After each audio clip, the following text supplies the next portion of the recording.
कीलक स्तोत्र अर्थ चंडिका देवी को नमस्कार है।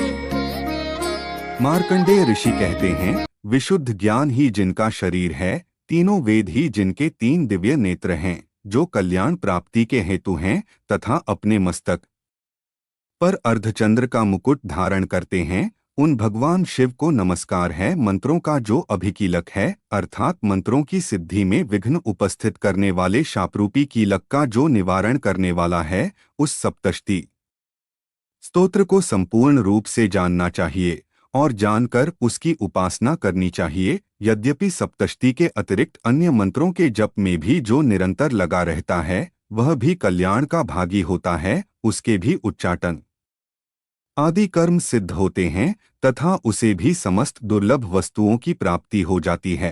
तथापि जो अन्य मंत्रों का जप न करके केवल इस सप्तष्टि नामक स्तोत्र से ही देवी की स्तुति करते हैं, उन्हें स्तुति मात्र से ही सच्चिदानंद स्वरूपिणी देवी सिद्ध हो जाती है। उन्हें अपने कार्य की सिद्धि के लिए मंत्र, औषधि तथा अन्य किसी साधन के उपयोग की आवश्यकता नहीं रहती। बिना जप के ही उनके उच्चाटन आदि समस्त आभिचारिक कर्म सिद्ध हो जाते हैं। इतना ही नहीं, उनकी संपूर्ण अभीष्ट वस्तुएं भी सिद्ध होती हैं। लोगों के मन में यह शंका थी कि जब केवल सप्तष्टि की उपासना से अथवा सप्तष्टि को छोड़कर अन्य मंत्रों की उपासना से भी समान रूप से सब कार्य सिद्ध होते हैं, तब इनमें श्रेष्ठ कौन सा साधन है। लोगों की इस शंका को सामने रखकर भगवान शंकर ने अपने पास आए हुए जिज्ञासुओं को समझाया कि यह सप्तष्टि नामक संपूर्ण स्तोत्र ही सर्वश्रेष्ठ एवं कल्याणमय है। तदंतर भगवती चंडिका के सप्तष्टि नामक स्तोत्र को डोट महादेव जी ने गुप्त कर दिया। सप्तष्टि के पाठ से जो पुण्य प्राप्त होता है, उसकी कभी समाप्ति नहीं होती, किंतु अन्य मंत्रों के जप से उत्पन्न पुण्य की समाप्ति हो जाती है।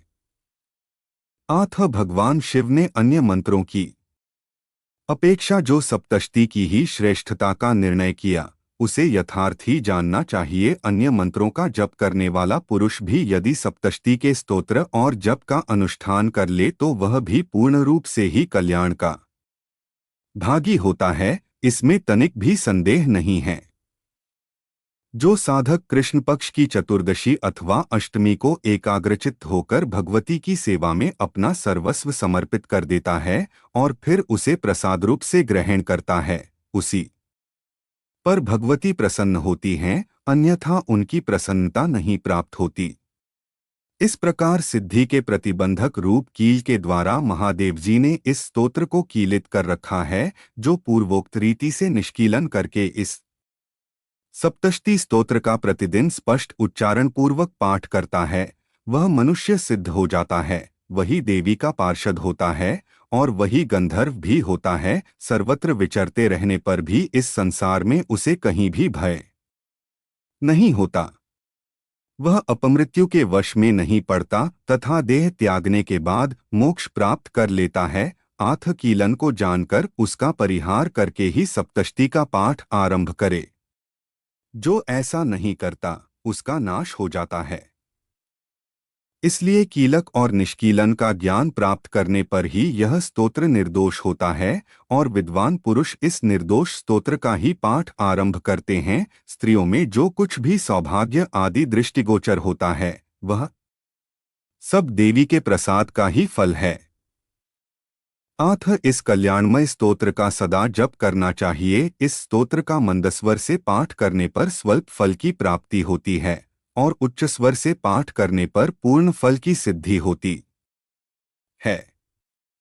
अतः उच्च स्वर से ही इसका पाठ आरंभ करना चाहिए। जिनके प्रसाद से ऐश्वर्य, सौभाग्य, आरोग्य, संपत्ति, शत्रुनाश तथा परम मोक्ष की भी सिद्धि होती है, उस कल्याणमयी जगदम्बा की स्तुति मनुष्य क्यों नहीं करते। कीलक स्तोत्र संपूर्ण